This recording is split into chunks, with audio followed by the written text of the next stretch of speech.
नमस्कार, जय श्री कृष्ण। आज 16 ज्ञान यूट्यूब चैनल में आप सभी का स्वागत है। फ्रेंड्स, हम जानेंगे कि अखंड सुहाग का पर्व है गणगौर। जाने कैसे करें इसका पूजन। गणगौर का पूजन करते हैं क्योंकि गणगौर माता है वो अखंड सुहाग का प्रतीक होता है और इस दिन भगवान शंकर और माँ पार्वती की पूजा की जाती है जो गोरा और ईश्वर के रूप में होते हैं। तो गणगौर का पूजन है वो अखंड सुहाग का प्रतीक है। तो उसकी हम पूजा कैसे करें। चैत्र शुक्ल तृतीया को गणगौर व्रत किया जाता है। गणगौर तीज पूजन की आसान विधि। गणगौर व्रत तृतीया पर्व पर कैसे करें पूजन। गणगौर का त्योहार रंग बिरंगी संस्कृति का अनूठा उत्सव है। धार्मिक शास्त्रों के अनुसार प्रतिवर्ष हर वर्ष चैत्र शुक्ल तृतीया का दिन गणगौर पर्व के रूप में मनाया जाता है। यह एक लोक पर्व होने के साथ साथ धार्मिक महत्व भी रखता है। इस दिन ईश्वर गोरा जी का पूजन किया जाता है। यह त्योहार है जो खासकर महिलाओं के लिए ही होता है। तो वर्ष 2024 में यह पर्व 11 अप्रैल को दिन गुरुवार को मनाया जाएगा। यानी गणगौर का जो पर्व है, गणगौर का पूजन है वो 11 अप्रैल को है।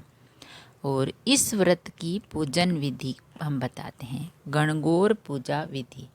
चैत्र कृष्ण एकादशी के दिन प्रातः स्नान करके गीले वस्त्रों में ही रहकर घर के ही किसी पवित्र स्थान पर लकड़ी की बनी टोकरी में जंवारे बोए जाते हैं।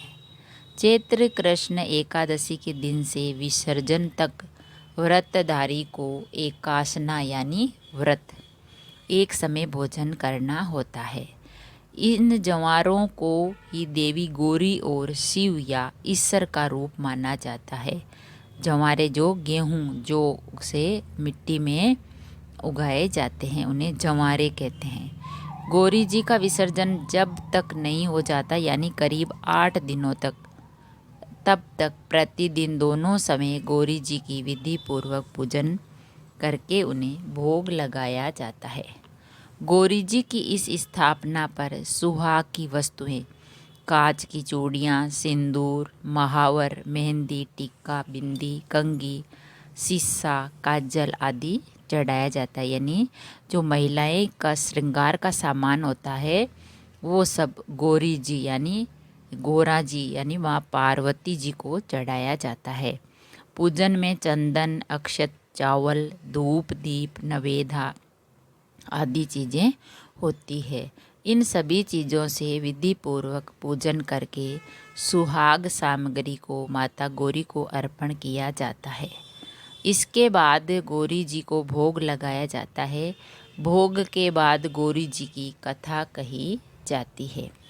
कथा सुनने के बाद गौरी जी पर चढ़ाए हुए सिंदूर से विवाहित महिलाएं अपनी मांग भरती है और कुंवारी कन्याएं भी इन दिनों गौरी जी को प्रणाम करके उनका आशीर्वाद प्राप्त करती है। तो गणगौर का पूजन है वो होली के यानी दूसरे धुलंडी के दिन से गणगौर तक 16 दिन तक पूजन किया जाता है। जिस महिला का उद्यापन नहीं किया होता है वो एक दिन पूजती, पूरे 16 दिन पूजती है और जिनका उद्यापन किया है वो सिर्फ एक दिन ही ये पूजा करती है। तो कुंवारी कन्याओं को अच्छे वर की कामना के लिए 16 दिन का जो गणगौर पूजन है वो करना चाहिए। गणगौर पूजन में माँ गौरी के 10 रूपों की पूजा होती है। माँ गौरी के 10 रूप है गौरी, उमा, लतिका, सुभागा, भगमालिनी, मनोकामना, भवानी, कामदा और सौभाग्यवर्धिनी और अंबिका। ये जो माँ गौरी के 10 रूप है तो इनकी पूजा होती है। इसके बाद चैत्र शुक्ल द्वितीया सिंजारा को गौरी जी को किसी नदी, तालाब या सरोवर पर ले जाकर उन्हें स्नान कराया जाता और चैत्र शुक्ल तृतीया को भी गौरी शिव को स्नान कराकर उन्हें सुंदर वस्त्र आभूषण आदि पहनाकर ढोल या पालने में बिठाए। इस दिन शाम को गाजे बाजे से नाचते गाते हुए महिलाएं और पुरुष भी एक समारोह या एक शोभा यात्रा के रूप में गौरी शिव को नदी यानी गौरा ईश्वर को नदी या तालाब या सरोवर पर ले जाकर विसर्जन कर देते हैं और शाम को उपवास खोलते हैं।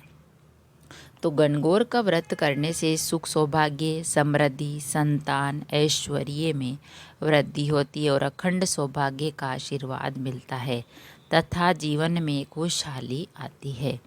तो फ्रेंड्स, गणगौर का पूजन है वो हमें करना चाहिए। गणगौर का पर्व है वो धार्मिकता के आधार पर भी किया जाता है और क्योंकि इस दिन भगवान शिव जो ईश्वर जी होते हैं उनके रूप में और गौरी यानी पार्वती के रूप में उनकी पूजा की जाती है। तो गणगौर का पर्व वो लोक पर्व भी है और धार्मिक पर्व भी है। इस दिन पूजा करने से सुख सौभाग्य की प्राप्ति होती है, संतान सुख की प्राप्ति होती है और भगवान शंकर और माँ पार्वती यानी गौरी का आशीर्वाद मिलता है और हमारी मनोकामना पूरी होती है। अगर वीडियो अच्छा लगा तो लाइक और शेयर ज़रूर करें। ऐसे ही और वीडियो देखने के लिए, जानने के लिए, सुनने के लिए चैनल को सब्सक्राइब करें। थैंक यू, धन्यवाद।